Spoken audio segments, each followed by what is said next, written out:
Welcome. You're listening to The Best of Investing. I'm your host, Edward Brown. My two co-hosts, Mark Hanf and Nam Phan, are off today. Our phone number is 888-912-1190. Use that number to answer the trivia questions for a 5-pack tanning certificate given away during this show. And that certificate is not sponsored by the radio station, but by Tan Bella Tanning Salon with 2 locations in San Francisco and 1 in Marin. And each certificate's worth about $100, so it's a nice little gift that we're giving away. Today's trivia theme is the 1980s. We'll see how much you know about the 1980s. Now, we do have a special guest. Our special guest today is Tony Bradshaw of Millionaire Choice. We all want to be millionaires. In fact, I'm a thousandaire. How's that? So, Tony, welcome to The Best of Investing. How are you? Yeah, doing well, Edward. Thanks for having me on the show. Great. Okay, so give us a little bit about your background and then what you're going to do for us on the show here today. Yeah. So I grew up in East Nashville, Tennessee, low-income family, trying to, put food on the table and, going through all the hardships that lower-income families make and or face. And, at 25, decided I didn't want to had what I call my financial awakening, where I decided I didn't want to be broke anymore. I kind of woke up and said, oh, you mean I'm broke and I'm spending all my money and I'm going in debt? Like, that's a terrible formula. Yeah. And so I made a change that year. I started learning about money. And just realized that, it didn't take much work. Let me say that. It does take a lot of work. Yeah. It doesn't take a lot of smarts. You have to learn a few things, but money's really not that complicated. And I figured out I could be a millionaire by age 40. So I started working on that goal. And now I'm teaching other people how to do that. Great. So at the age 25, took you, if you did it in that time frame, it took you 15 years? Yeah, right around that time frame, I was able to do it. And I thought that was pretty special until I started meeting all these guys that are doing it by age 25 and 30. I don't feel special anymore. I get it. So tell us, where did your investment journey start and how did you get into this space? Yeah. So once I figured out that I was, broke and spending all my money, made $39,000 my first year out of college. I saw that I was $16,000 in debt, about $2,000, $3,000 on credit cards, about $12,000, $13,000 on a car. Yeah. And I'm like, oh, wow, I made 39 grand, but I'm 16 grand in debt. That's a $55,000 move in the wrong direction. Right. Yeah. So, you got to keep your money at least a little bit of it. Right. If you want to get somewhere.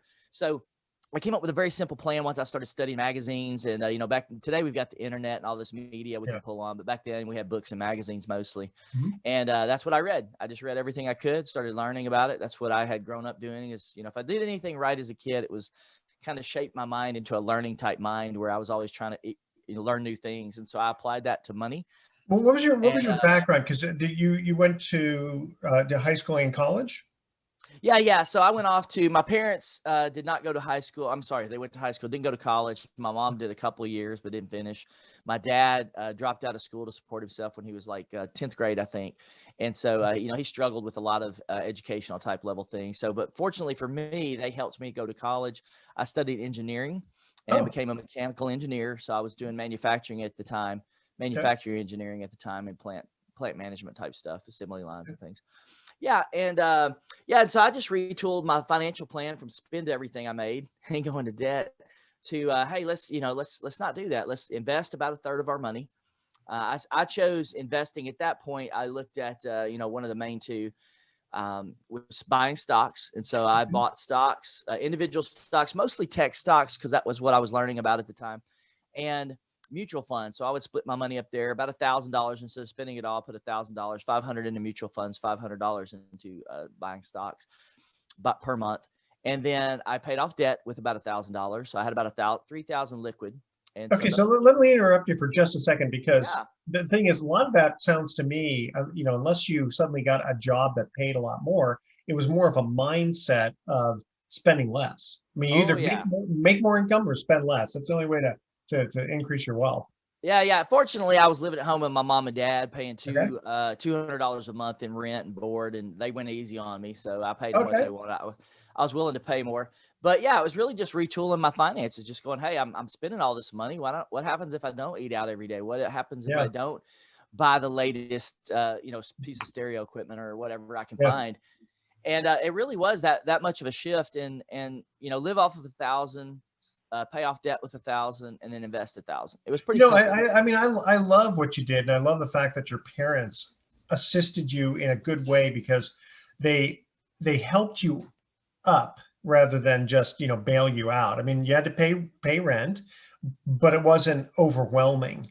It kind of reminds me a little bit, and I've told the story years ago on the show here, that my son, when he first got out of college and he was starting his first job, he didn't have much savings and he needed to rent an apartment. And actually he was going to be sharing it with someone. So he was going to keep the costs down, but they wanted first, last, and security. Well, he needed, I think it was $3,600 is what he needed. So we made an arrangement. I said, okay, tell you what, I'll lend you the 3,600. And I said, you tell me, I'll do it interest free. You tell me what what payback you want to do. Don't make it too short to put a stress on you, but don't make it too long to make it ridiculous. So he came up with $600 a month for 6 months. And I thought that was actually a little too much, and I said, well, are you sure? And he says, no, I think I can do it. And I said, okay, well, tell you what, I'll let you do it that way. But if you run into any financial problems or you're getting stressed, you let me know and we'll just stress it out. We'll stretch it out a bit. So, and it worked out perfectly. And now, if he needs to borrow any money for anything, which he doesn't, but if he does, it's all there. Hey, tell you what, we're going to go to our first commercial break trivia question here. We're talking the 1980s. And just as a reminder, Tony, if you know the answer, don't answer yet. We'll let you answer when we come back. All right. First trivia question. In 1984, Michael Jackson's hair caught on fire while doing a commercial for which company? That's our trivia question. Call 888-912-1190. The first caller with the correct answer is going to win that tanning certificate. Again, Michael Jackson's hair caught on fire in 1984 while he was doing a commercial for which company? Stay with us. The Best of Investing. We'll be right back. Welcome back to the Best of Investing. Edward Brown here along with my special guest, Tony Bradshaw of Millionaire Choice. First trivia question. In 1984, Michael Jackson's hair caught on fire while doing a commercial for which company? Do you remember that one? Yeah, I know that one. That was a pretty big event back in the day, right? Yep. And yeah, so I get to answer this, right? Now you get to answer, yes. All right. So that was Pepsi. That was Pepsi. Arcades, one for one. Good job, Tony. All right. So we were talking about how you had a mindset change where you pretty much just decided to cut your expenses. And at the time, I guess you were working in the mechanical engineering field. Yeah, at that time, I was my first full year as an engineer. Yeah, I was able to finish my first full year, and it was more money than I ever seen in my life. I think prior to that, I might have seen $5,000 in 1 year. All of a sudden, I'm looking at a $39,000 W-2 statement, and just in shock. I remember opening the paperwork up and just going, "Where the crap did all that money go?" Yeah, who's FICA? Why is he taking all my money? I know, right? And like, where did it all go? Yeah. And that was a shocker for me. I think I was pretty fortunate to figure it out that fast. And then, and being like I said before, if I did anything, I try to teach people to get money smart, because every rich dude, no rich guys, I don't care how much money they got, came out of the womb with a calculator and a gold bar in their hand, right? They didn't do it. True. They had to learn. They had to learn just like the rest of us. The difference is they did learn. And some of them learn sooner than others. And, there's different ways to learn in different cycles. But yeah, everybody's got to do it, right? That's the thing I love about wealth building is the process is there. You just got to follow the process that all the other people that got rich followed. And, you got a pretty good shot at it. Okay. So the first thing that I heard from an advice standpoint, which I totally agree with, is, basically not only live within your means, but see what you can cut back. Okay. So I like that. And what type of investment classes do you specialize in? Yeah, so I like to dabble in things. I kind of got stuck on mutual funds for a while. So when I first started investing, I looked at real estate, tried to get my buddy to buy some with me, but he said he wanted co-ownership. I said no. So I stuck with mutual funds and stocks because that's what I, had enough money to get into. And then later I stopped doing swing trading on stocks. I did pretty well with it, but I went to work for a guy that does personal financial teaching. And you pretty much needed to do what was taught. And so I stuck with mutual funds. Okay. Let me for go about back 15 for just a years. second. And then. Okay. Let me go back for just a second. You said that you had a friend you wanted to do real estate with, but he wanted to be co-owner and you didn't want to do that. What strategy were you trying to do with him? Yeah. So basically, as I was learning about finances and how to invest, I looked at stocks, but I'm also going, I need to buy a piece of property too. So I'm 25 years old. 26, going, I need to buy a house, get out from my mom and dad. I can rent this thing out. My buddy can move in, pay me rent, which is a great model. It's a great Gotcha. model. Yes, But yeah, he's like, I'm not going to pay you rent. I'll co-own it with you. And I'm like, no, well, you can just go find your own apartment, which he did. He ended up moving into an apartment, yeah. paying rent to an apartment until he got married, which was like, I don't even know how much later it was. It was pretty late. Like I think it close to about 7 years later, he got out of the apartment situation. I'm like, dude, you could have just lived with me in a house with more space, nicer accommodations, Sure. but you weren't willing to do it. But that's a good model that people use, and I like that one. Well, it's very interesting you mentioned that, because when I was 24, it's exactly what I did. I moved out of my mom's house, and I bought a condo, and I had 2 roommates, and they helped pay the mortgage and taxes, etc. They didn't even ask to own it with me, because I didn't know them actually. It was back then you put an ad in the paper. There was before Craigslist and all that, and I got fortunate because they were actually very good roommates. But yeah, that worked out really well. Let's see what we got here. Okay, so what types of investment structures do you and your investors like, and why? Yeah, I think what I try to teach people, Edward, is invest at your competency level. So, the vast majority of Americans don't know squat about investing. They don't even know there's a financial game being played, right? And so the first thing they got to do is get in the game, start learning a little bit. But I really encourage people not to stop with just mutual funds. If you invest with a financial advisor, which is okay, it's perfectly fine, but you're going to be your ability to leverage the market or get investment dollars, and diversify is very limited, because your money's getting directed into one asset class, which would be the stock market. And then you get taught, hey, you're diversified across all these stocks. Well, that's true, but you're still in one asset class. If all of your money that you're working for is going into the stock market, I believe that personally, that's a very dangerous thing. And the reason I believe that is because when you look back over the stock market over 100 years, there's periods of time where the market dumped and it didn't recover for 20 or 30 years. So if you're a 50-year-old guy like me and the market dumps, you're dead before the market recovers fully. Like that's late 1973 through the beginning of 75, it dropped 50%, if I'm not mistaken. Yeah, it took now you got to make 100% on your money just to break even. So you can hit those highs, but I used to do a lot in the stock market in my late teenage and early 20s. And I actually did fairly well myself, but I had some losers. And it kind of dawned on me that I said, you know what, I don't really have the stomach for this. I don't like the idea of looking in the paper every day and did I make $1,000? Did I lose $1,000? And so I pretty much just kind of stuck with real estate, and mostly on the lending side, because even then, being a landlord, it's got its ups and downs, right? Tenants, toilets, and what's the other T? Taxes, I guess. But I like being a lender. It's a little bit less rate of return, but a little bit more conservative.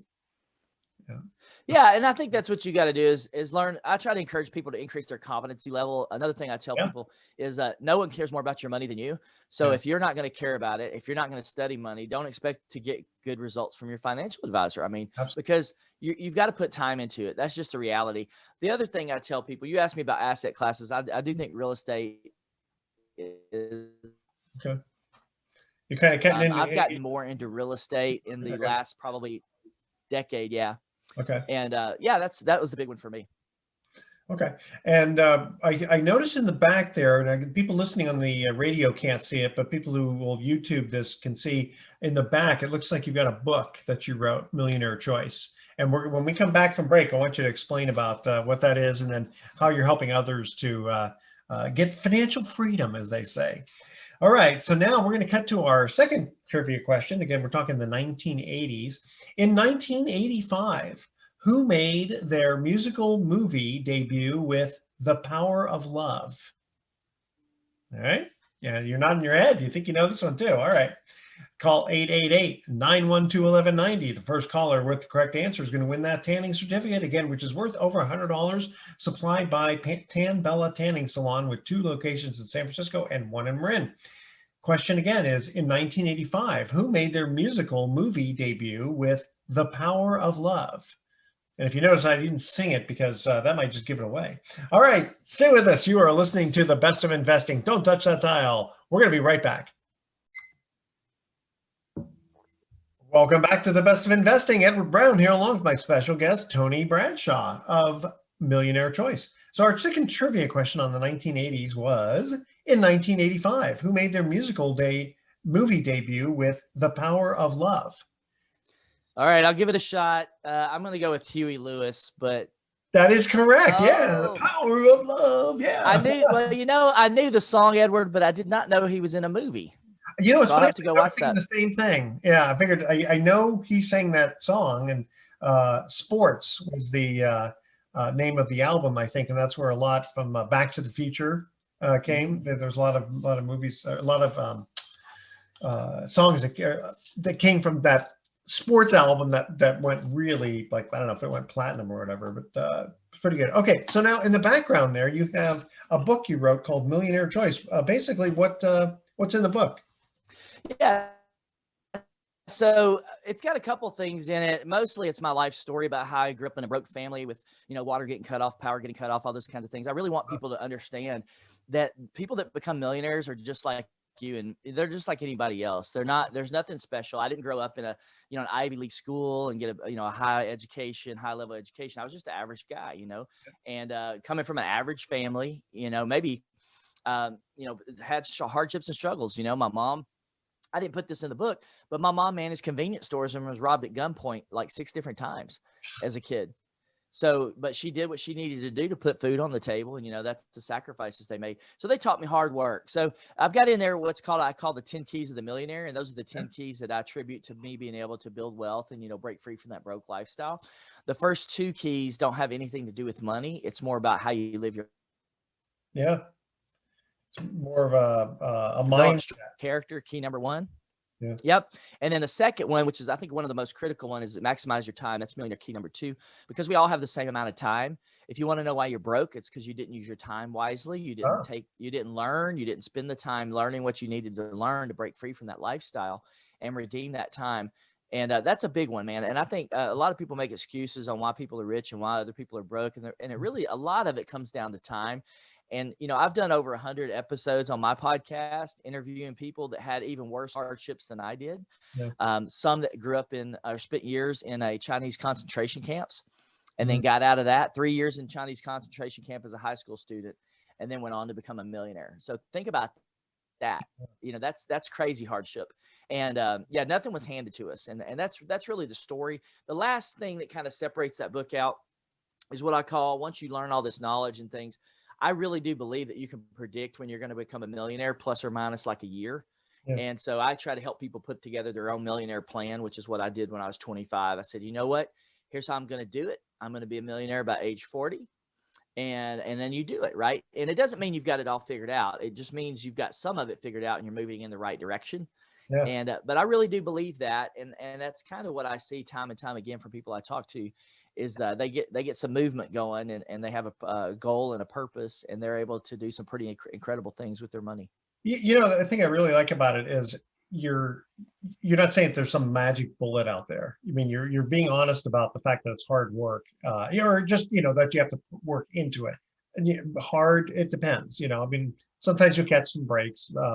Unfortunately, with the way the government was handing out money like water and people getting paid for sitting on the couch watching Netflix, that's hard to overcome, because it's just too tempting to just go, well, why should I work hard? I mean, I tell this story. I think I've told this story before too, is there was a guy who was on welfare, and he was able-bodied, and this contractor just kind of knew of him.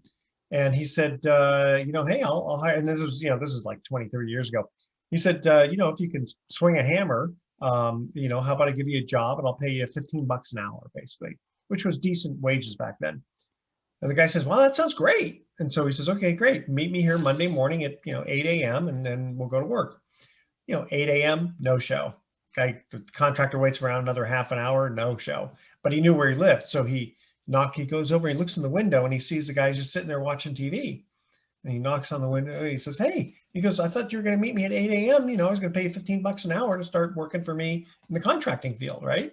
And the guy says, well, I did the math. And he goes, I get paid $12 an hour effectively on welfare, not working.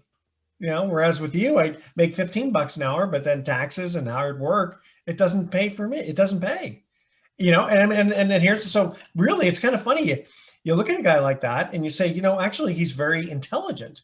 He figured that out, right? But, when people don't have an incentive to work, I mean, that's really challenging. And then also, to be purposeful in your life. Like I literally love what I do. I don't think I'll ever retire. Monday mornings, I'm all excited because yay, I get to work for a whole week. So, do you set book? Do you sell that on Amazon or? Yeah, it's on Amazon. You can find The Millionaire Choice on Amazon. Any major bookseller's got it. Edward, you got Barnes and Noble. You got a bunch of different things like that.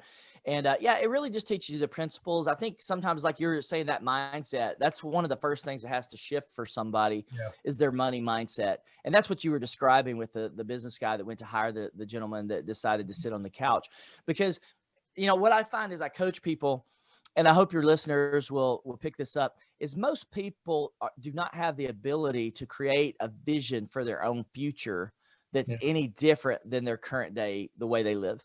That's a fact, right? And I see that time and time again. What made me different from, every other 25-year-old that was living in a broke family? And there's tens of millions of them. There's always the excuse, oh, you got lucky, I'm not smart enough, and yada, yada, yada. It's all crap. That's all that, there's no other way to say it. Yeah, it's all bunk.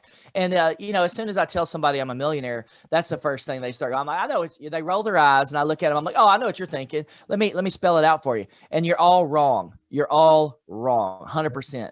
Right. And that's what I love about wealth is that when you go down that track, it's a repeatable process that anybody can do because I'm not that smart. Okay. Gotcha. Okay. We come back. We have a few more questions for you there, Tony. All right. Our third trivia question. In 1983, what did 125 million people watch? All right. 888-912-1190. Give us a call. Win that tanning certificate. Don't touch that dial. We'll be right back. Welcome back to the Best of Investing. I'm Edward Brown, along with my special guest, Tony Bradshaw of Millionaire Choice. Third trivia question. In 1983, and I remember this very well, what did 125 million people watch? All right. Can I take a shot? Absolutely. I'm going to go out on a limb and say that was the Space Challenger explosion. Was that? 13? No, actually, that was 1986, I believe. Oh. This one, I remember it vividly because my wife was in school, in college, and they put it on a big screen, because everyone was going to watch it. It was the final episod of MASH. And I remember watching that, but I was only 13 at the time, so I was a little bit younger. Yeah, you're just a child. I tell you. Okay. Tony, we have a few more questions for you here. So do you work with private investors and raise capital for your projects? Not yet. I don't do that yet. What I do is I have quite a few relationships now. So I'm kind of evolving the way I invest in people I hang around. So, they say that you're an average of the 5 people. Your income is the average of the 5 people you spend the most time with, right? That's your network. I actually never heard that before. Your network is your net worth. That's a kind of a thing saying. So, I'm in the midst of and have been for the last several years of building up my network a little bit beefier. So I've got a couple of young guys, man. They're pretty incredible dudes. They're 35 years old. I'm sorry, 35 years old now, but they teach people how to trade in the stock market and they make money whether it's going up or going down. Oh. And they've got groups and they teach people how to just wake up every day, do their trading. You don't have to, and it's what's interesting is they're the experts. Yeah. And so you're learning from an expert instead of trying to figure it out yourself. And so I'm learning more and more from these guys, but these guys got net worths over 25 million. I've got a friend, one of them, bless his heart. Like I'm up here working with my family at Christmas and New Year's, and he's texting me pictures from his island, his private island down in the Bahamas.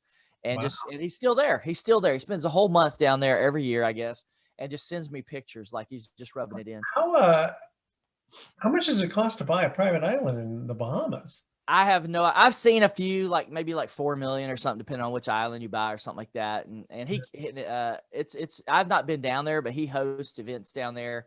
Wow. And has I don't know how big, 20,000 square foot residence on there and stuff. What's his net worth?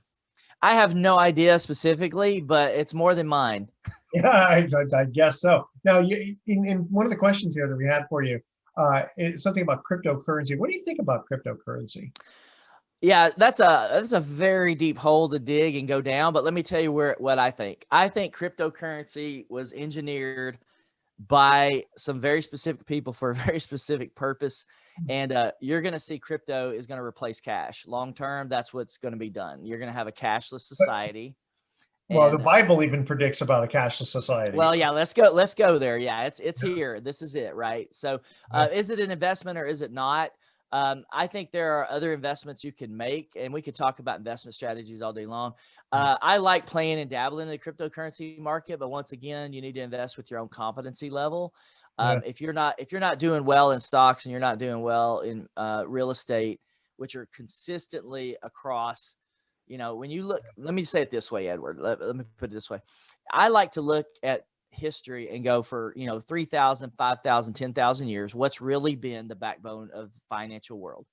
And it really comes down to three things. It comes down to business. Like if you own a business and you can make money, you can generate your own money. That's a foundation of wealth. Yep.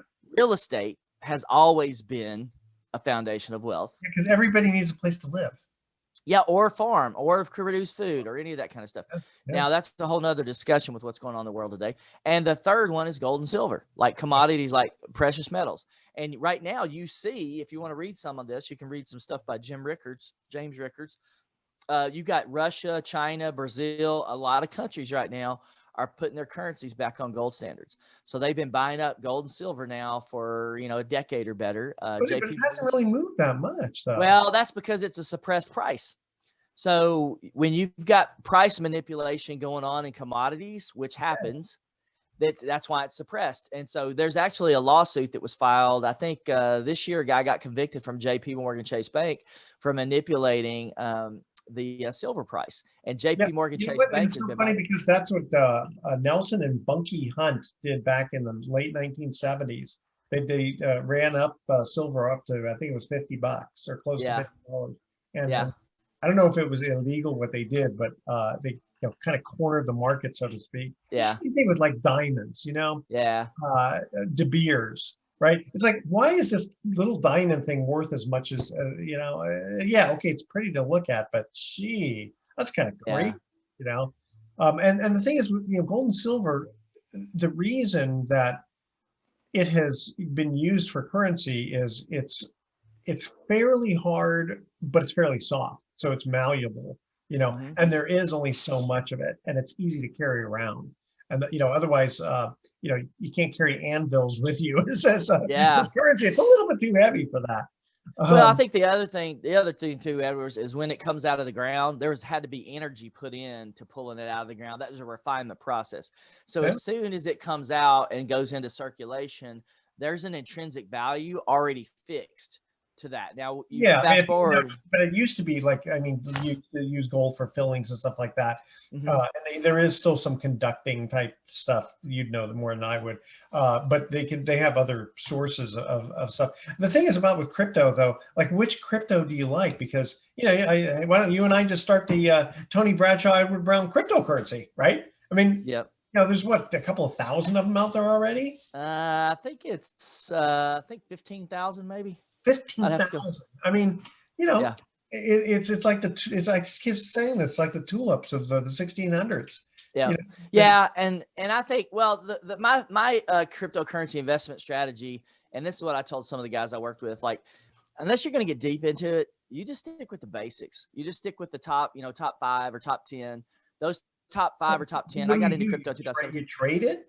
You sometimes sell? Yeah, some of it you can trade.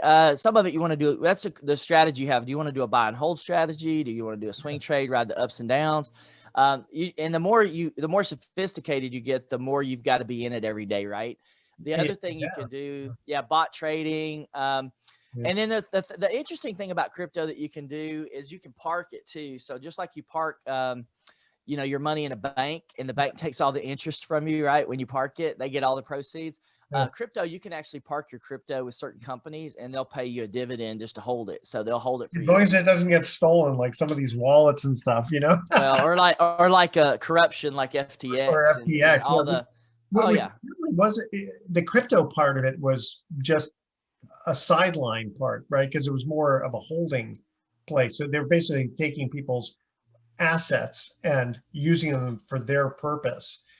Versus, they just happen to use crypto as it, and it's probably the Yeah. easiest way to do. Yeah, bankrolling political candidates was one of the things they were doing and then the money laundering it through Ukraine, if you followed that. So it's just, Yeah, it's that's a so fun much. one. All right, Yeah, that so guy ought to be put away forever.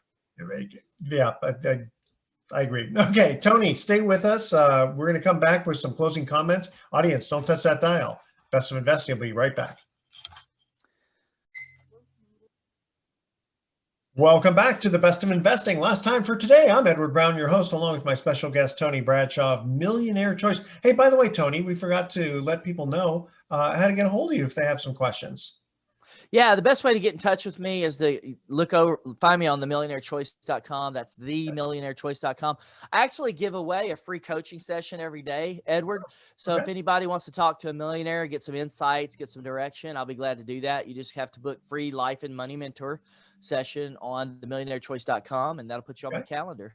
So pretty simple. Just go to millionairechoice.com and look up Tony. Okay, good. Hey, I want to shift a little bit over to Pacific Private Money because they're one of the main sponsors of the show.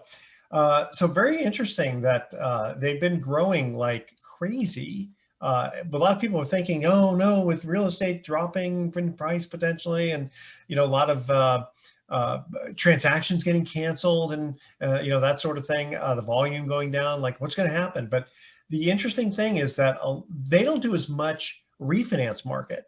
They are in there, but not as much as the purchase market. So what's happened is that they've become a bigger fish in a smaller pond, because a lot of the major mortgage companies have laid off people because the refi market has dried up considerably. Mm-hmm. No, it's not gone, but it's dried up. Who wants to borrow money at 6% when they had a 2% loan? There's no reason to refinance, right? Mm-hmm. And their property hasn't gone up as much in value to extract any more money out. So what happens is that a lot of the supply of those brokers, let's say, for doing that, and the money has dried up over there. So what do? They go to alternative sources, and the Pacific Private Money is still around, and they're busier than ever.